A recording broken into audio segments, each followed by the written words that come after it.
అంటే హైదరాబాదులో 1,00,00,000 విలువైన బిల్డింగులు గుడిసెలు మేము కూల్చేసాం. అవన్నీ ప్రభుత్వ భూములు. అందుకని నేను చాలా గొప్ప నాయకుడని చెప్తున్నాడు. అంతేకాదు, నేను హిట్లర్ లాంటి వాడని చెప్తున్నాడు.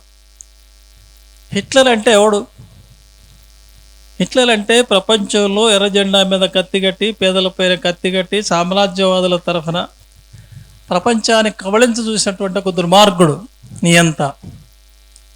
హిట్లర్ అంటేనే ప్రపంచంలో అందరూ వ్యతిరేకిస్తారు. కమ్యూనిస్టులే కాదు, అందరూ వ్యతిరేకిస్తారు. ప్రజాస్వామ్యాన్ని కోరుకునే ప్రతి ఒక్కళ్ళు హిట్లర్ వ్యతిరేకిస్తారు, హిట్లర్ విధానాలు వ్యతిరేకిస్తారు.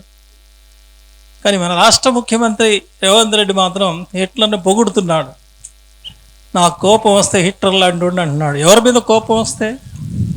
పేదోళ్ళ మీద, గుడిసెల మీద కోపం వస్తే 1,00,00,000 విలువైన గుడిసెల్ని కూల్చేశానని చెప్తున్నాడు.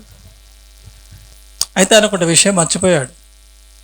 హిట్లర్తో తను తాను పోల్చుకోవటం అంటే మరి హిట్లర్ అంతిమ గడియలు కూడా పోల్చుకోవాలి. అంత చలాయించిన హిట్లరు ఎర్ర జెండా చేతిలో చిత్తుగా మట్టిగలిచాడు, చరిత్రలో కలిసిపోయాడు.